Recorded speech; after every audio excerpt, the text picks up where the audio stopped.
भारत माता की, भारत माता की। बीकानेर वो जगह है जिसका नाम देश में कहीं भी सुने मुंह में पानी आ जाता है। और फिर मुझे तो यहां की धरती पर सावन के महीने में आने का सौभाग्य मिला है। इंद्रदेव का आशीर्वाद हम पर बना हुआ है। और अभी हमारे सीपी जोशी जी बता रहे थे कि सियाड़ो, खाटू भलो, उनाड़ो अजमेर, मारवाड़ नित्रो भलो, सावण बीकानेर। यहां के रसगुल्लों की मिठास, यहां की नमकीन और भुजिया का स्वाद पूरी दुनिया में प्रसिद्ध है। मेरे लिए शहर इसलिए भी खास है क्योंकि बीकानेर को छोटी काशी के रूप में भी जाना जाता है। यहां काशी की ही तरह गौरवशाली अतीत भी है और अध्यात्म भी है। ये पावन धरा मां करणी की धरती है। सांख्य दर्शन के प्रणेता भगवान कपिल की तपोभूमि है। ये रुणीचा धाम रामदेवरा के बाबा रामदेव जी, सिद्ध समाज के गुरु जसनाथ जी और भी तेजा जी के भक्तों की धरती है। ये पर्यावरण संरक्षण के प्रणेता गुरु जंबेश्वर की तपस्थली रही है। ये 13 पंथ धर्म संघ के आचार्य तुलसी की कर्मभूमि रही है।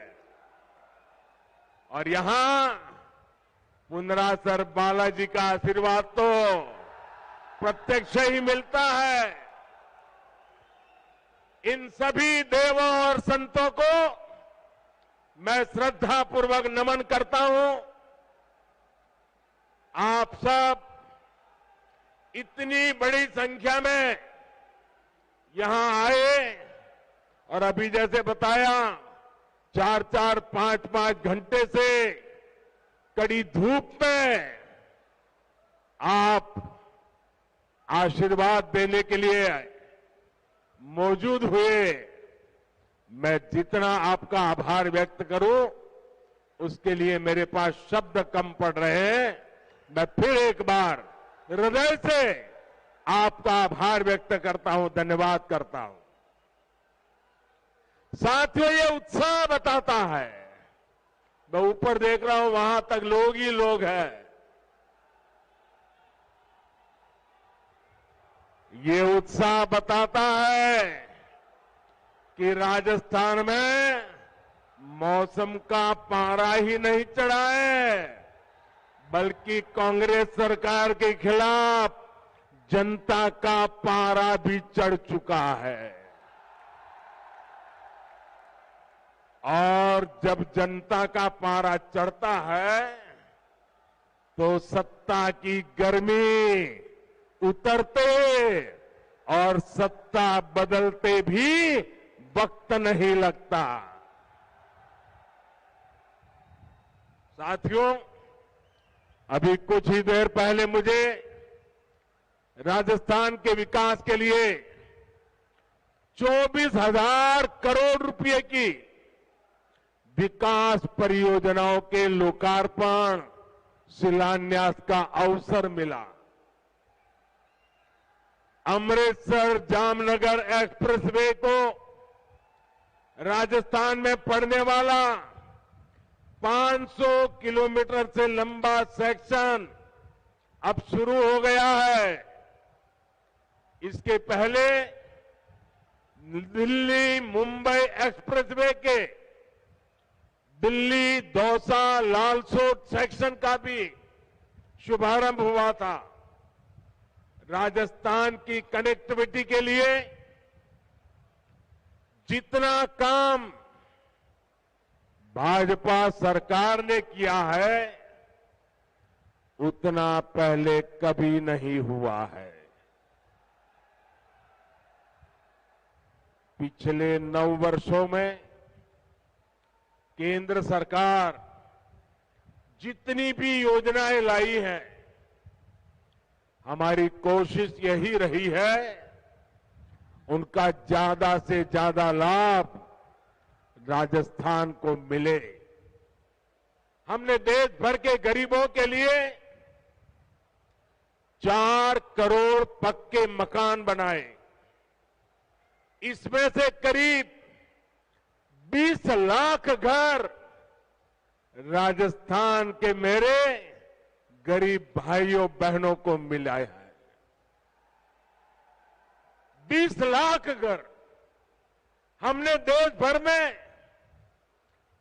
करीब 50 करोड़ गरीबों के बैंक खाते खोले।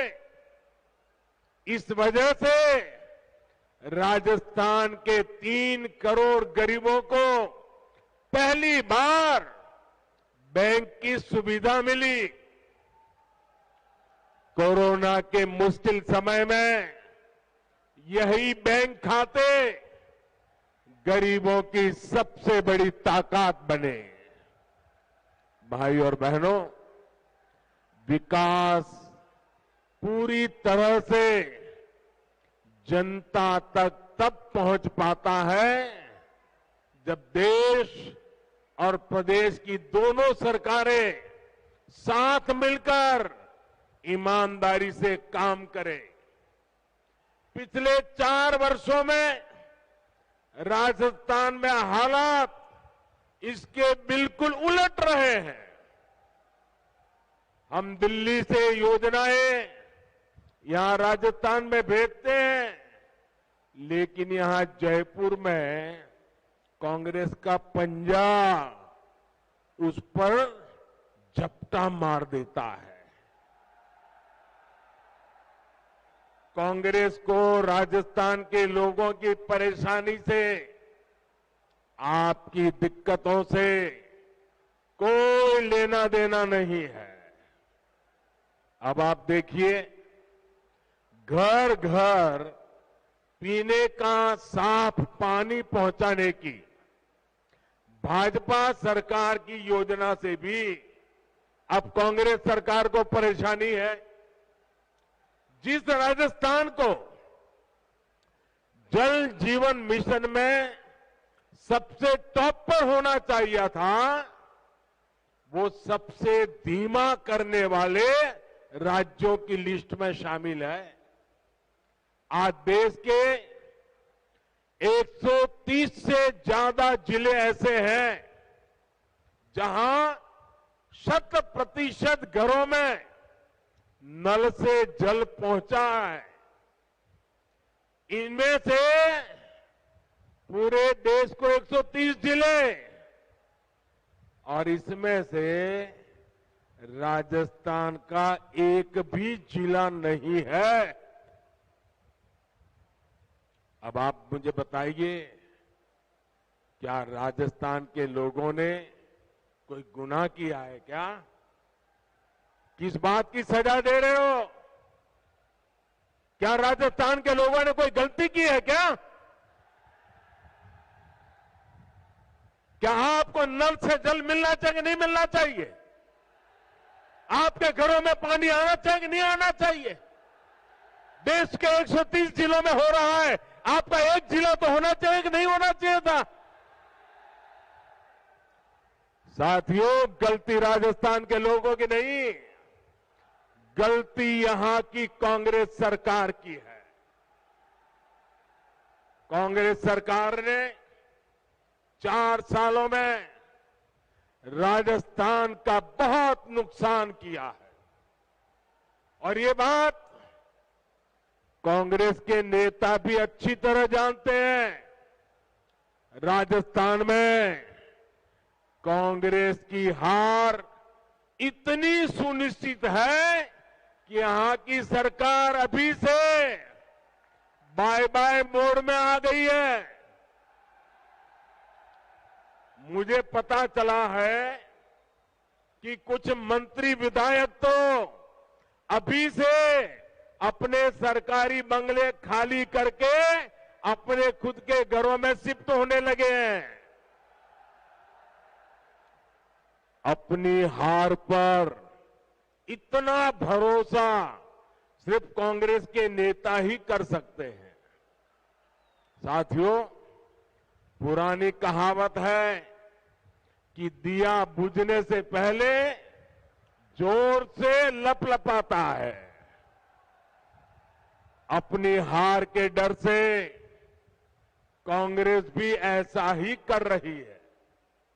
इसके लिए वो राजस्थान के लोगों को गुमराह करने पर उतर आई है। लेकिन भाइयों बहनों, आपको याद रखना है, कांग्रेस का एक ही मतलब है। कांग्रेस मतलब, साथियों आपका प्यार सर आंखों पर, आप आगे आने की कोशिश मत कीजिए। आपका प्यार मेरे सर आंखों पर। साथियों, कांग्रेस का मतलब है लूट की दुकान, झूठ का बाजार। लूट की दुकान, झूठ का बाजार, जो ये इन दिनों बड़े बड़े वायदे किए जा रहे हैं, उसमें लूट के इरादे और झूठ के पिटारे के सिवा और कुछ नहीं है। साथियों, कांग्रेस की झूठ और छलावे की राजनीति का शिकार सबसे ज्यादा राजस्थान का किसान हुआ है।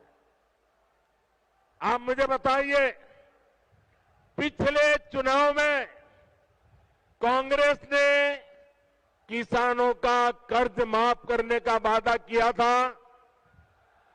कांग्रेस ने वादा किया था। इनके नेता ने 10 दिन के भीतर भीतर कर्ज माफी की कसम खाई थी। क्या किसानों का कर्ज माफ हुआ? 10 दिन, 10 महीने और अब 4 साल कर्ज माफ हुआ क्या? किसानों को कुछ मिला क्या? यहां के किसान इतनी बड़ी मात्रा में बाजरा उत्पादन करते हैं। हमने मोटे अनाजों को श्री अन्न के तौर पर प्रमोट किया, दुनिया में पहुंचाने का बीड़ा उठाया है। बाजरा पड़ोस के हरियाणा में 2350 रुपये प्रति क्विंटल बिका, 2350 रुपया प्रति क्विंटल, और ज्यादा दूर नहीं हरियाणा में। और यहां राजस्थान में वही बाजरा किसान 1300 रुपये में बेचने को मजबूर हो गया। हमने राजस्थान के किसानों के लिए नर्मदा का पानी पहुंचाया। इन्होंने इसे रोकने में भी कोई कसम नहीं छोड़ी। किसानों से यही नफरत कांग्रेस की फितरत है, यही इनकी हकीकत है। साथियों, विकास के लिए ये जरूरी होता है कि सरकार ईमानदार भी हो और सरकार स्थिर भी हो। आज दुनिया में हिंदुस्तान का सम्मान बढ़ा है क्योंकि देश में आज एक स्थिर सरकार है। आपने स्थिर सरकार बना करके मुझे काम करने का मौका दिया है। जिन जिन प्रदेशों ने लगातार स्थिर सरकारों को चुना है, डबल इंजन सरकारों को चुना है, वहां प्रदेश भी तेजी से विकास कर रहे हैं। लेकिन राजस्थान में जब से कांग्रेस सरकार आई है, इन्होंने क्या किया? 4 साल से पूरी कांग्रेस पार्टी और सरकार बस आपस में लड़ रही है। हर कोई एक दूसरे की टांग खींच रहा है। अपने अपने गुट को मजबूत बनाने के लिए खुलेआम सौदेबाजी हो रही है। एक खेमे के विधायकों को ट्रांसफर, पोस्टिंग और लूट की खुली छूट मिली हुई है ताकि वो दूसरे गुट में भाग न जाए। ये लड़ाई केवल खेमों तक ही नहीं है, सारे मंत्री भी आपस में लड़ रहे हैं कि इस विभाग में लूट का काम मुझे मिले, वो मुझे लूटने दिया जाए। इस विभाग का काम उस विभाग को क्यों दिया गया? इस मंत्री कमीशन उस मंत्री के पास कैसे चला गया? पूरी राजस्थान सरकार इसी खींचतान में लगी पड़ी है। और इस पर पूरी खींचतान के बीच राजस्थान के मुख्यमंत्री अपने बेटे का भविष्य बचाने में जुटे हुए हैं। उन्हें राजस्थान के बेटे बेटियों की कोई चिंता नहीं है। इस वजह से भी कई मंत्री विधायक उनसे खार खाए हुए हैं। आप मुझे बताइए साथियों, क्या ऐसे लोग राजस्थान का भला कर सकते हैं? राजस्थान के युवकों का भला कर सकते हैं? राजस्थान के गांवों का भला कर सकते हैं? राजस्थान के किसानों का भला कर सकते हैं? इन लोगों से राजस्थान के विकास की कोई उम्मीद नहीं की जा सकती है भाइयों। इन लोगों को मैं आज 2 टूक कह देना चाहता हूं। अब ये भ्रष्टाचार की नुरा कुश्ती बहुत हुई। अब लोकतंत्र के अखाड़े में जनता जनार्दन फैसला करेगी। अब राजस्थान को स्थिर सरकार चाहिए। अब राजस्थान को डबल इंजन की सरकार चाहिए। अब राजस्थान को परिवारवाद नहीं, अब राजस्थान को विकासवाद चाहिए। साथियों, राजस्थान में जब से कांग्रेस आई है, इसने एक और पहचान बनाई है। भ्रष्टाचार, अपराध और तुष्टीकरण। हालत यह है कि जब भ्रष्टाचार की रैंकिंग होती है तो राजस्थान उसमें नंबर 1 आता है, नंबर 1 आता है। जो राजस्थान अपनी शांति और सौहार्द के लिए जाना जाता था, वहां आज आए दिन सांप्रदायिक तनाव की घटनाएं हो रही हैं। पूरी कांग्रेस सरकार तुष्टीकरण में लगी हुई है। यहां सिस्टम इतना बेखौफ हो गया है कि पेपर लीक की एक अलग इंडस्ट्री खुल गई है।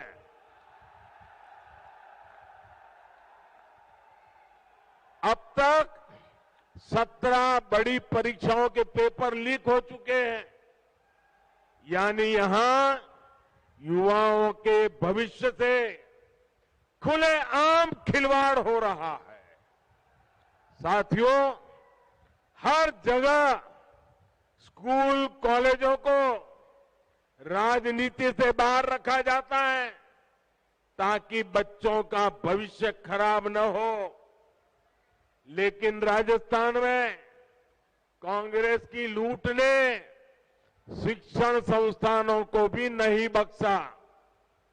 यहां के शिक्षक मुख्यमंत्री के सामने आकर कह रहे हैं कि तबादले के लिए खुली घूस चल रही है, लेकिन कहीं कोई सुनवाई नहीं हो रही। भाइयों और बहनों, महिलाओं के खिलाफ अपराध के मामले में, बलात्कार के मामले में राजस्थान सबसे आगे है। हालात ये है कि यहां रक्षक ही भक्षक बन रहे हैं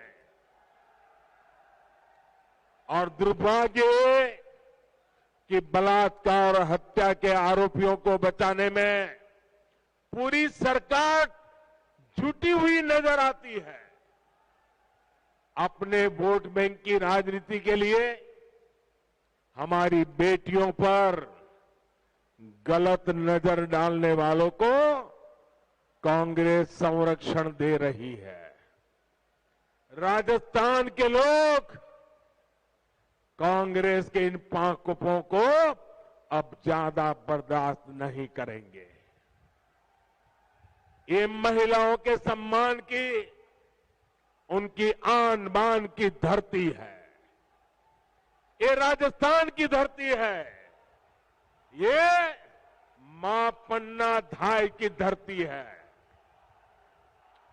ये वो धरती है जहां हाड़ा रानी ने अपने पति को युद्ध में भेजने के साथ ही अपना बलिदान दे दिया था। आत्मसम्मान और धर्म की रक्षा राजस्थान की रगों में है। इस पर कीचड़ उछालने की हिम्मत करने वाली कांग्रेस को राजस्थान कभी माफ नहीं करेगा। साथियों, कांग्रेस एक ऐसी पार्टी है जो अगर सत्ता में रहती है तो खा खा कर देश को खोखला करती है, और जब ये सत्ता से बाहर जाते हैं तो देश को गाली दे देकर बदनाम करने लगते हैं। इनको भारत की प्रगति से इतनी तकलीफ है कि इनके नेता विदेश में जा जाकर के भारत को गाली देते हैं। आपको याद होगा, जब जब देश की सेना ने शौर्य दिखाया है, तब तब इन्होंने सेना को भी नीचा दिखाने के लिए क्या कुछ नहीं बोला। सेना कहती है हमने पाकिस्तान में आतंकियों के अड्डे तबाह किए, सर्जिकल स्ट्राइक की, तो कांग्रेस कहती है कि सबूत दिखाओ। हमारी वायुसेना पाकिस्तान में एयर स्ट्राइक करती है तो ये कहते हैं कि कुछ हुआ ही नहीं। कांग्रेस को सेना और सैनिकों से हमेशा दिक्कत रही है। इसलिए वीरों की धरती राजस्थान, जहां से इतने युवा सेना में जाते हैं, उनसे कांग्रेस चिढ़ी रहती है। हमारी सेना के जवान कितने वर्षों से वन रैंक वन पेंशन की मांग कर रहे थे। वर्षों तक कांग्रेस की सरकारों ने उसकी उपेक्षा की। यही नहीं, सेना के काम में भी ये लोग झूठ और धोखेबाजी से बाज नहीं आए। वन रैंक वन पेंशन के लिए हजारों करोड़ रुपए की जरूरत थी, लेकिन कांग्रेस सरकार कागज पर केवल 500 करोड़ रुपए दिखाकर ओआरओपी को धोखा दे रही थी। हमारी सरकार ने वन रैंक वन पेंशन लागू किया। पूर्व सैनिकों को इसके तहत करीब 65,000 करोड़ रुपए मिले हैं। राजस्थान के भी हमारे करीब 1.25 लाख पूर्व सैनिकों को इसका लाभ मिला है। इससे पता चलता है कि भाजपा और कांग्रेस की सोच में क्या फर्क है, भाजपा और कांग्रेस की नीयत में क्या फर्क है। कांग्रेस अपनी सियासत के लिए देश के नुकसान और अपमान से कभी भी नहीं चूकती। भाजपा के लोग देश के लिए पद प्रतिष्ठा सब कुछ बलिदान करने से भी नहीं चूकते। साथियों, हमारा बीकानेर देश का सीमावर्ती जिला है। संकट के समय ये जिला सबसे पहले देश की रक्षा के लिए खड़ा होता है। लेकिन कांग्रेस सरकार ने इस जिले की भी उतनी ही उपेक्षा की है। कांग्रेस ने दशकों तक सीमावर्ती इलाकों को जानबूझकर विकास से वंचित रखा। आज हम बॉर्डर पर हाईटेक सड़कें बना रहे हैं। सीमावर्ती गांवों को विकास को पहली प्राथमिकता बनाकर हमने वाइब्रेंट विलेज स्कीम शुरू की है। लेकिन इन सभी प्रयासों का पूरा लाभ तभी मिलेगा जब यहां डबल इंजन की सरकार होगी। इसके लिए हमें अभी से तैयारियों में जुट जाना है। जीत तय मानकर भाजपा के कार्यकर्ताओं को मेहनत में कमी नहीं करनी है। हमें दूसरे की कमजोरियों पर नहीं, अपने परिश्रम पर भरोसा करना है। साथियों, मैं पिछले दिनों राजस्थान में जहां जहां गया, जो जनसैलाब मैंने देखा है, राजस्थान के लोगों का जो मक्कम निर्धार देखा है, इसलिए मैं आज दावे से कहता हूं कि बहुत ही जल्द राजस्थान की सरकार का जाना तय है। साथियों, आप इतनी बड़ी संख्या में आए, मुझे भरोसा है कि आप राजस्थान में डबल इंजन सरकार बनाने के लिए भी कोई कसर नहीं छोड़ेंगे।